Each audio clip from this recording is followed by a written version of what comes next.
हमेशा कार्य करते हैं। हमारे साथ प्रमोद चौधरी जी हैं जो सुभाषपा के पिछड़ा मोर्चा के जिला अध्यक्ष हैं और सलटुआ द्वितीय से जिला पंचायत भावी प्रत्याशी भी हैं।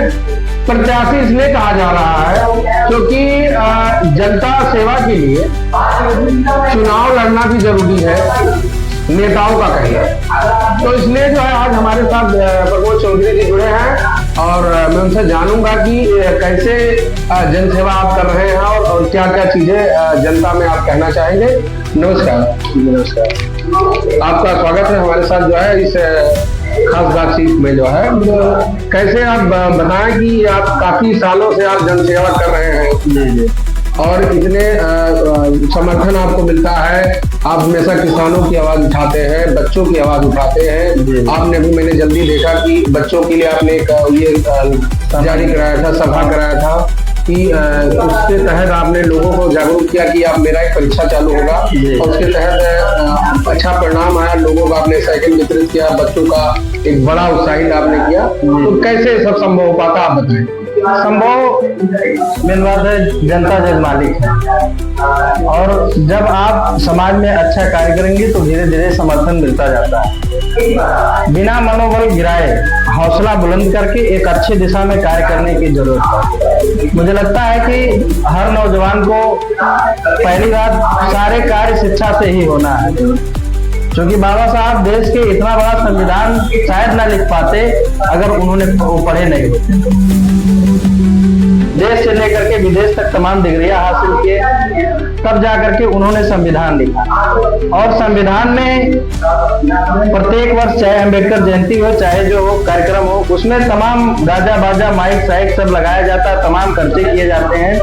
लेकिन वहां पे बाबा साहब के विचारों को सफल करने के लिए संविधान जिन्होंने लिखा संविधान से पूरा देश चल रहा है, हम सब चल रहे हैं। संविधान को वितरण करने का कार्य करना चाहिए। अगला कदम जो हम लोग का होगा, अभी हाल में ही सामान्य ज्ञान प्रतियोगिता का आयोजन कराए हैं जिसमें लगभग 750 बच्चे प्रतिभाग किए हैं उसमें, और इस कार्यक्रम का रिजल्ट की घोषणा 2 तारीख को होना था, लेकिन कहीं किसी कारणवश हो नहीं पाएगा।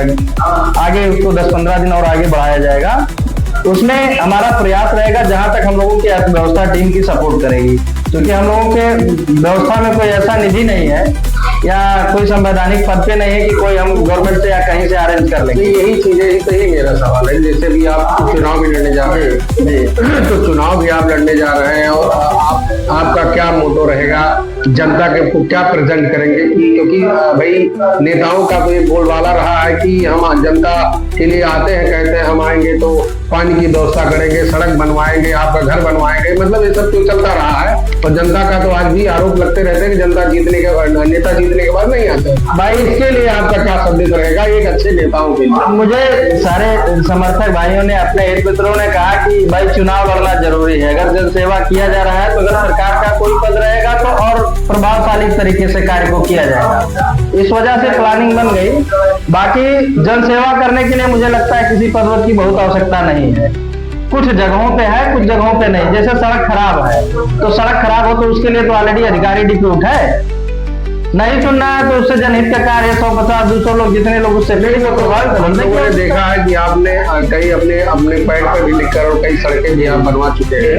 तो क्या इस तरीके का नियंत्रण आप चुनाव जनता को जिताती है तो क्या नियंत्रण आप इसको संदेश देना चाहेंगे कि आप करते रहेंगे?